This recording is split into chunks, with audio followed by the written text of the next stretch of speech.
Hello, welcome back to my channel. My name is Dora. If you're visiting this channel for the first time, welcome.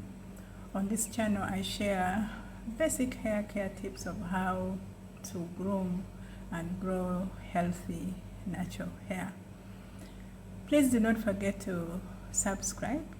Also give me a thumbs up so that YouTube may continue to recommend these useful tips that I share with you on this platform. And if you are a returning subscriber, welcome. A big virtual hug. Thank you for always coming back to interact with my video. So in today's video, I'm going to give you 5 basic tips of what anyone who is actually growing out their natural hair, specifically when it comes to washing your hair or the wash day. Now I'm sharing this based on my personal experience, and I believe that these tips may be helpful to someone out there. And please do not forget to share. Remember, sharing is caring. So let's get on to the number 1 tip of what you need to do before you shampoo your hair. The very first thing that you must not forget is detangling your hair. Remember, this type of hair is naturally coiled. It is kinky. It also means that its nature, it appears like it is short, but it's actually not. It's just kinky. So before you shampoo your hair, to save yourself from the stress, the headache, the ending up with knots, I would highly recommend that you detangle your hair before you shampoo your hair. Tip number 2, this is optional. You may do it, but if you decide to skip it, it is also fine. You can do what we call a Prepoo. Prepoo is just, it prepares your hair for shampoo. When we shampoo our hair, especially when we use, harsh shampoo, the shampoo rips our hair of the natural oils that is there both on the scalp and the hair. So when you do Prepoo, it actually helps with that. It saves your hair from losing, not really losing, but it kind of like it protects it from suffering so much.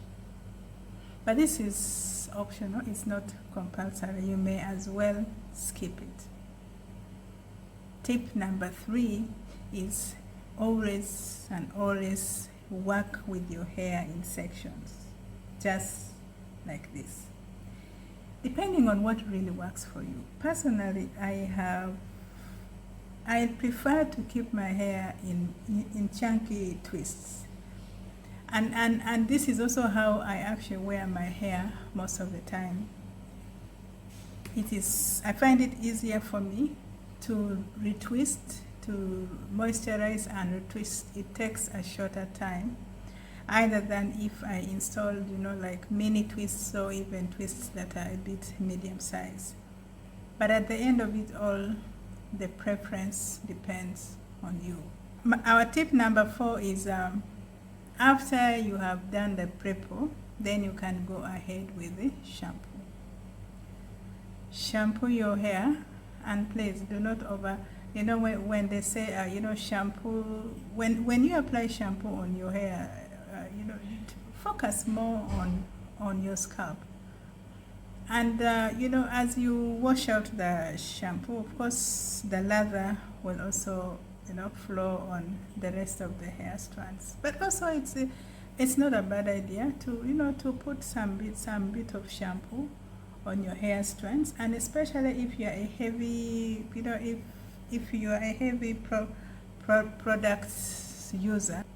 Tip number 5 is when you're done with shampoo, one of the things that many people do, the mistake that many people do is after shampoo, they just go ahead and re-moisturize their hair. This should not happen. Every time you shampoo your hair, always follow it up with deep conditioning. Why is this deep conditioning important? Deep conditioning is important because it helps with hydrating or restoring the moisture that your hair has lost during the shampoo process. And specifically nowadays, the shampoo in the market have chemicals that are harsh to the hair, unless you're of course using natural shampoo. But still, even that, you have to follow it up with deep conditioning, because you need that in order to keep your hair healthy. And after the deep conditioning, make sure you immediately moisturize and retwist your hair. Why am I saying this? Many times we are tempted to imagine that, okay, I'll just, go ahead and, moisturize it without retwisting my hair. In the process of washing your hair, the hair normally tends to tangle. It tends to intertwine. So one of the things that I've been able to do is I do that immediately, almost immediately, because you see, you don't want your hair to first dry up before you can start sealing in the moisture. So I hope these tips have been very useful, and if you found this tip useful, please give me a thumbs up. Do not forget to share this video, and also if you are new to this channel, please do not forget to subscribe. I'll see you in my next video. Bye bye.